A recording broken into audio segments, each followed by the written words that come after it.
What is this? Dubai is a parody of When we hear 20, the word Dubai, 21st most century? of us picture towering skyscrapers, immense wealth. This dude really wants me to watch this video. Police I gotta with watch it. Lamborghinis, 7-star hotels with the absolute cream of society inside them. Also the Palm Islands, the World Islands, the Burj Khalifa, the Burj Al Arab, futuristic symbols of incredible wealth.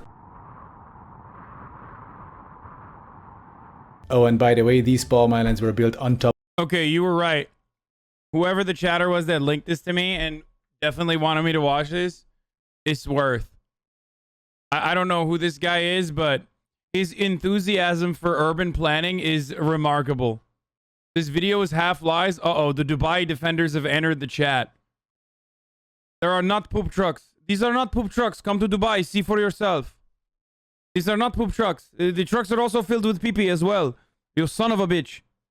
Top of natural coral reefs, which they just Come to ended Dubai, up basically burying. Oh, and according to NASA measurements, all these islands are sinking at a rate of 5 millimeters per year. And by the way, have you heard about this thing called rising sea levels? According to the Environment Agency Abu Dhabi, under the most severe climate change scenario, nearly all of Dubai, including the Palm Islands, would be underwater. Alright, so let me get this straight. You had all the money and power in the world to create anything, and you have paid money to annihilate a coral reef to build a sinking suburb on top of it. Perhaps I treated you too harshly. And here's the kicker about these islands. That's right, I'm still not done. Why build them on the sea to begin with? I mean, you have the desert. You have all the space you will ever need. So why not just build the palms inverted into the land? You know, having the actual body of the palm not out of sand, but out of water. It would look just as impressive from space, and it wouldn't even demolish all the aquatic life. Hang on a second, they did do something like this already, just below the palm tree. And, oh no, these are American-style suburbs? Oh man. I can't believe it. They took the worst urbanism practices from the US and they implemented it one-to-one. And we actually have all the circles of urbanism hell in here. Copy-paste housing, cul-de-sacs, giant highways cutting through the area, no public transportation, a 12-lane arterial road, Jesus Christ. And so this will be our segue to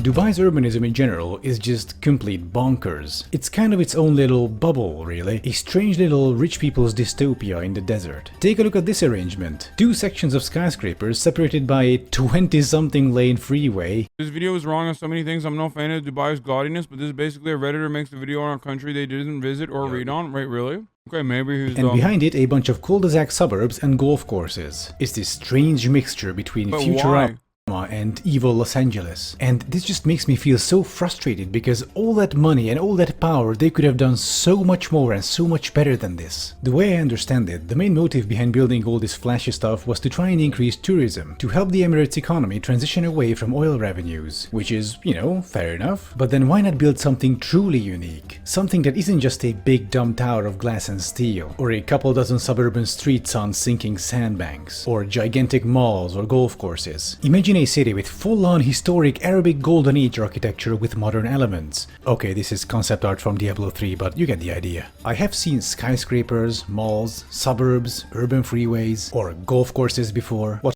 Please give me examples of what he's lying so we can fact check it. I haven't seen is a historical or at least historicist Arab city. That would be a great way of spending all those petrodollars, or at least... I mean, he's literally showing you urbanization and like the suburbs that they've built like in front of you. So I don't know what to say. I mean, that ugly ass fucking palm tree looking shit unironically looks like some weird kind of like American suburb American suburbs that they built around. I mean, what is where are the lies about that? It's a better way, I would say. And that might even attract a more quality crowd instead of the oligarchs, trust fund babies and nouveau-riche idiots. Okay, that's a bit unfair, but Dubai right now is not exactly a haven of intellectualism, so to speak. By the way, did you know that only 10% of the Emirates population is actually Emirati? The other 90% being immigrants and expats. Well, actually, they're all immigrants. It's just that white people came up with this word expat, so they don't have to call themselves immigrants abroad because that word is reserved for brown people. Speaking of which... True! Bro! Oh my god, he's literally... I never thought about that. Oh my fucking god. My entire life, I've literally never thought about how and why Americans and like British are considered expats, whereas like Indians are considered immigrants. Oh my fucking God. Dude, this guy, oh, Jesus Christ, I'm subscribing to this motherfucker. This is good as hell, dude. 15,000 Emiratis were like, nah, fuck you, dude. And this right here is my biggest problem with Dubai, the Emirates, and the Gulf states in general. Conflating expats with immigrants. Expats aren't seeking permanent residence. All that luxury, wealth, and opulence you see all around you in Dubai rests on a mountain of human tragedies. Poor people from third world countries such Okay, but like immigrants are fucking temporary half the time too. as India, Pakistan, and Bangladesh. Also, I mean, there is one thing that they fucking definitely do in Dubai and in a lot of these Gulf states, and that is slave labor, passport theft, slave labor, you know, are lured in all by that sort work of good agencies, stuff. promising high wages and stable employment. People take loans from friends and family so they can cover the costs of their travel and work visa, usually more than $2,000, despite Emirati law requiring the companies to pay for those. Upon arrival, workers' passports are often Yeah, motherfuckers in Thailand, expats in Thailand are just like living there until they die. But, you know, they have no intention of, you know, gaining permanent residence there. They're just living there until they die. confiscated, essentially trapping them inside the country. Oh, shit. Workers are He's talking about passports right now. forced to work up to 12-hour shifts, up to 7 days a week, for $175 per month on average. Wage arrears are common, many workers not receiving money for months on end. To quote from a Human Rights Watch report, the impact on workers whose wages are withheld for even 1 month is very serious. They immediately fall into arrears on the death day of recruiting agencies in their home countries. They incur additional interest, and they are unable to send money home for their families who depend on their income earned in the Emirates. In some cases, the non-payment of wages means that workers do not have money to buy food or basic goods and end up borrowing money just to survive. The COVID epidemic only made things worse. That and the oil price crashing left many workers jobless. Consequently, many were abandoned by their former employers. They now spend their days in half-abandoned worker camps on the outskirts of the city. Only volunteers and their food donations standing between them and starvation. A Guardian article quotes a construction worker called Hasan. He says, "Guests on and off visit and give something, but when nobody comes, we have to starve. We have nothing." All this just a few kilometers away from the 7-star hotels, the world's tallest skyscraper, the world's biggest mall, and the golf courses for rich foreigners.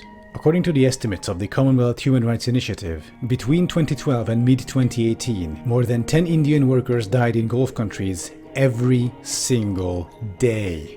And these are just the Indians. In addition to that, a Jezebel article goes on to say that at least 2 Indians commit suicide every single week in the Emirates. A number, they say, that is simultaneously both shocking yet unsurprising. They show photos of the accommodation the workers have to endure, unfit even for animals. A harsh contrast to Instagram's parallel universe. They call this system modern slavery, and I'm afraid they are correct. This and the previously mentioned issues, but especially this, is why I hate the Emirates and especially fucking hate Dubai.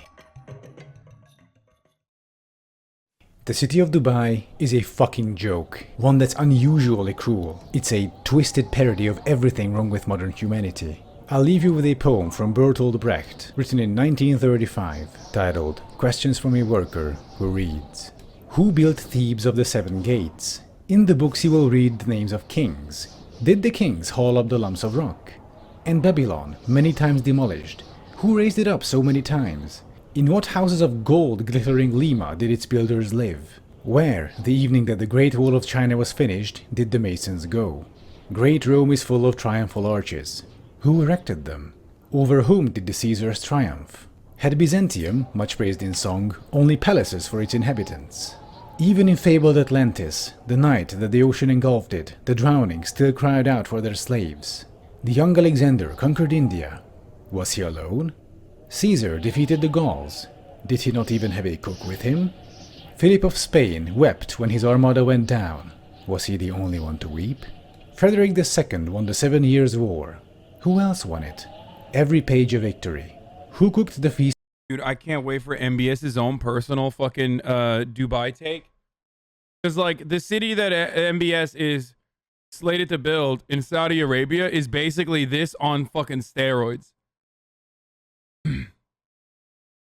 Feast for the victors. Every 10 years a great man. Who paid the bill? So many reports, so many questions.